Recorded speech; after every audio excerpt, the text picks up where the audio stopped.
नमस्कार, मी सुनील. आपण पाहतात आवाज इंडिया मराठी. आता एक नजर टाकूयात टॉप 20 न्यूजवर. अमेरिकेतील वॉशिंग्टनमधील हिल्टन हॉटेलमध्ये गोळीबाराची घटना घडली असून त्यावेळी माजी राष्ट्राध्यक्ष डोनाल्ड ट्रम्प आणि मेलोनिया ट्रम्प उपस्थित होते. अचानक गोळीबाराचा आवाज ऐकू येताच त्यांना तातडीनं सुरक्षित स्थळी हलवण्यात आलं. या घटनेनंतर सुरक्षा दलांनी वेगाने कारवाई करत एका सशस्त्र संशयिताला ताब्यात घेतलं आहे. अमेरिकेतील वॉशिंग्टनमधील हिल्टन हॉटेलमध्ये झालेल्या गोळीबाराच्या घटनावर पंतप्रधान नरेंद्र मोदी यांनी ट्विट करत भारताची भूमिका स्पष्ट केली असून त्यांनी अमेरिकेचे माजी राष्ट्राध्यक्ष डोनाल्ड ट्रम्प यांच्या सुरक्षिततेबाबत समाधान व्यक्त केलं आहे. पंतप्रधान मोदी यांनी आपल्या प्रतिक्रियेत म्हटलं की राष्ट्राध्यक्ष ट्रम्प, फर्स्ट लेडी मेलोनिया ट्रम्प आणि उपराष्ट्रपती हे वॉशिंग्टन DC मधील घटनेनंतर सुरक्षित आहेत. हे जाणून मला दिलासा मिळाला आहे. त्यांच्या उत्तम आरोग्यासाठी मी शुभेच्छा देतो. लोकशाहीत हिंसेला कोणतेही स्थान नाही आणि अशा प्रकारच्या कृत्यांचा पूर्णपणे निषेध केला पाहिजे, असं त्यांनी स्पष्ट केलं आहे. दिल्लीच्या इंदिरा गांधी आंतरराष्ट्रीय विमानतळावर एक मोठा विमान अपघात टळला. स्विस इंटरनॅशनल एअरलाइन्सची फ्लाईट LX-147 टेकऑफ दरम्यान रनवेवर असताना एका इंजिनमध्ये बिघाड होऊन आग लागली. परिस्थिती गंभीर होताच पायलटने तात्काळ टेकऑफ रद्द करून विमान थांबवलं आणि आपत्कालीन स्थितीत प्रवाशांना सुरक्षित बाहेर काढण्यात आलं. पायलटच्या सतर्कतेमुळे मोठा अनर्थ टळला आणि सर्व प्रवासी सुरक्षित राहिले. विमानात सुमारे 228 प्रवासी होते.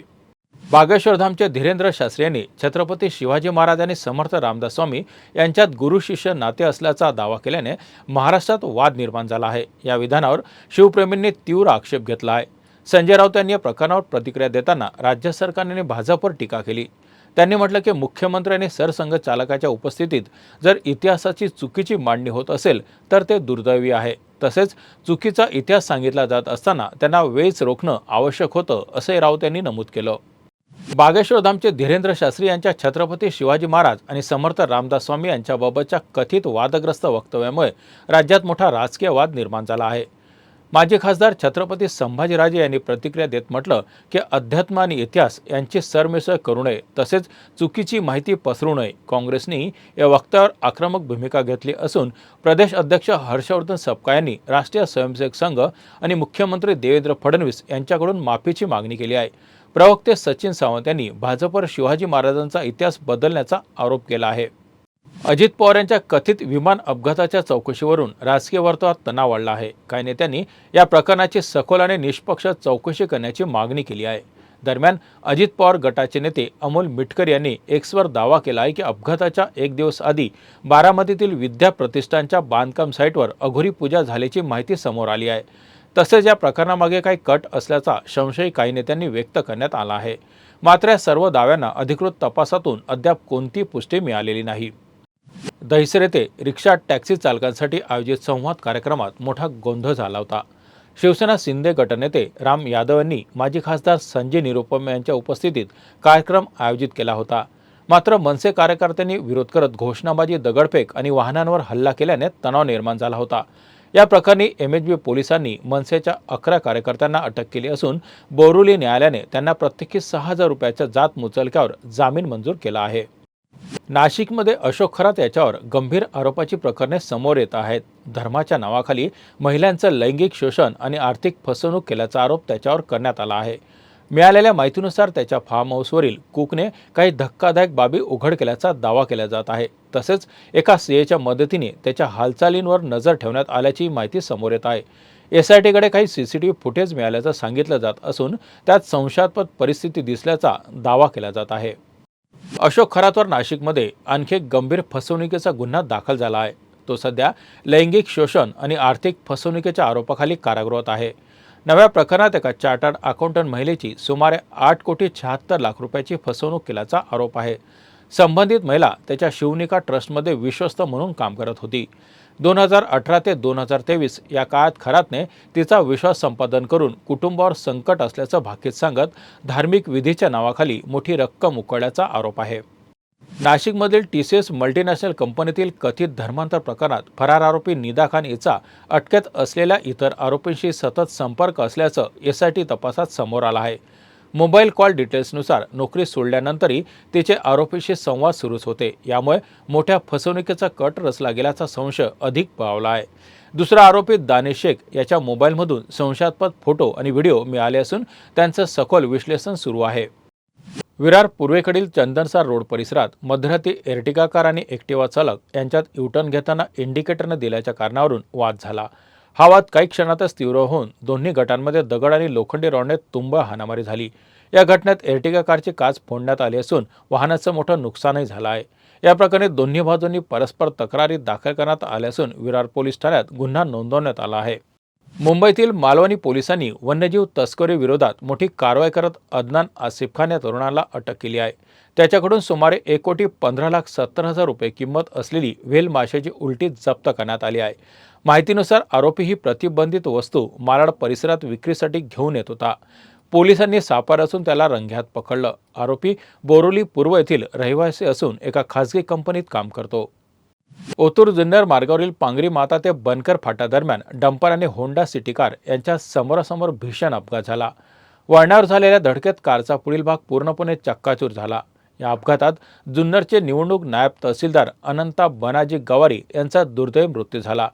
विजय खारतोडे गंभीर जखमी असून तुषार भीमराव कोरडे हे किरकोळ जखमी झाले आहेत। पुण्यात लग्नाच्या वरातीत नाचण्यावरून झालेल्या वादातून भावानेच भावाची हत्या केल्याची धक्कादायक घटना उघडकीस आली आहे। तेजस पिलाने याच्यावर धारदार शस्त्राने हल्ला करण्यात आला होता। 25 एप्रिलला कात्रज सर्व्हिस रोडवर तो बेशुद्ध अवस्थेत सापडला होता। रुग्णालयात उपचारादरम्यान त्याचा मृत्यू झाला। या प्रकरणी पोलिसांनी विशाल खोपडे, अभिषेक खोपडे, हरिश्चंद्र धुळे आणि आदिनाथ कसबे अशा 4 जणांना अटक केली आहे। तपासात वरातीत नाचण्याच्या वादातून हा प्रकार घडल्याचं समोर आलं आहे।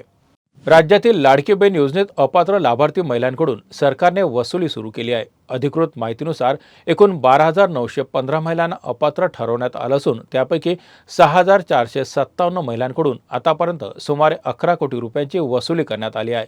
सरकारने केवायसी आणि पात्रता तपासणीनंतर ही कारवाई सुरू केली असून पुढील टप्प्यात आणखी लाभार्थ्यांची तपासणी होणार असल्याचं सांगितलं जात आहे। आज IPL मध्ये पहिल्या सामन्यात चेन्नई सुपर किंग्स आणि गुजरात टायटन्स आमने-सामने येणार आहेत। दोन्ही संघांनी आतापर्यंत 7 पैकी 3 सामने जिंकले असून कामगिरीत सातत्य दिसलेले नाही। चेन्नईने मोसमाची सुरुवात सलग 3 पराभवांनी केली, त्यानंतर 2 विजय मिळवत पुनरागमन केलं, मात्र पुढे पुन्हा पराभव झाला। तरी मागील सामन्यात मुंबईविरुद्ध मोठा विजय मिळवत त्यांनी आत्मविश्वास वाढवला आहे। चेन्नईचा हा सामना घरच्या मैदानावर असल्याने त्यांना प्रेक्षकांचा मजबूत पाठिंबा मिळणार आहे। जयपूरच्या सवाई मानसिंग स्टेडियमवर झालेल्या सामन्यात सनराइज हैदराबादने राजस्थान रॉयलवर 5 गडी राखून दमदार विजय मिळवला। राजस्थानकडून वैभव सूर्यवंशीने फक्त 37 चेंडूत 103 धावांची तुफानी शतकी खेळी केली, ज्यामुळे संघानं 228 धावा उभारल्या। लक्ष्याचा पाठलाग करताना सनराइज हैदराबादकडून अभिषेक शर्मा आणि ईशान किशन यांनी महत्त्वपूर्ण भागीदारी केली। क्लासेन आणि नितेश कुमार रेड्डी यांनीही उपयुक्त योगदान दिलं। शेवटी सनराइज हैदराबादने संयमी फलंदाजी करत सामना सहज जिंकला। दिल्लीतील अरुण जेटली स्टेडियमवर शनिवारी झालेल्या IPL सामन्यात दिल्ली कॅपिटल्सचा वेगवान गोलंदाज लुंगी एनगडी झेल घेण्याच्या प्रयत्नात गंभीररित्या जखमी झाला आहे। पंजाब किंग्सच्या डावात तिसऱ्या षटकात ही घटना घडली। झेल घेण्यासाठी मागे झेप घेताना एनगडीच्या डोक्याला दुखापत झाली। तो वेदनेत दिसताच वैद्यकीय पथकाने तातडीने मैदानावर धाव घेतली। त्याला स्ट्रेचरवरून बाहेर काढून रुग्णवाहिकेतून रुग्णालयात हलवण्यात आलं आहे। भिवंडीतील शिवक्षेत्रात छत्रपती शिवाजी महाराजांच्या जीवनावर आधारित ऐतिहासिक चित्रपटाच्या प्रचारासाठी विशेष धार्मिक आणि सांस्कृतिक कार्यक्रम उत्साहात पार पडला। या कार्यक्रमाला दिग्दर्शक आणि अभिनेता रितेश देशमुख उपस्थित होता। त्याने शिवभक्तांशी संवाद साधत चित्रपटाची माहिती दिली। महाराजांना त्रिवार मुजरा करून महाआरती केली। या प्रसंगी त्याने आनंद व्यक्त करत सांगितले की येऊन खूप ऊर्जा मिळाली। कार्यक्रमाला मोठ्या संख्येने शिवप्रेमी उपस्थित राहिल्यानं परिसरात उत्साहाचं वातावरण निर्माण झालं होतं। रितेश देशमुखचा बहुचर्चित ऐतिहासिक चित्रपट राजा शिवाजी 1 मेला प्रदर्शित होणार असून छत्रपती शिवाजी महाराजांच्या जीवनावर आधारित या चित्रपटाचा ट्रेलर नुकताच रिलीज झाला असून त्याला चांगला प्रतिसाद मिळत आहे। हा चित्रपट रितेशचा ड्रीम प्रोजेक्ट असून जेनेलियाने यात अभिनयासोबतच निर्मितीची जबाबदारी सांभाळली आहे। मात्र आता या चित्रपटावर सेन्सॉर बोर्डकडून काही बदल सुचवण्यात आले आहेत। CBFCने निर्मात्यांना चित्रपटातील काही दृश्य बदलण्यास, डिस्क्लेमर अधिक स्पष्ट करण्यास आणि व्हॉइसओव्हर जोडण्यास सांगितलं आहे। या बातमीपत्रात इथेच थांबत आहोत। पाहत रहा आवाज इंडिया मराठी।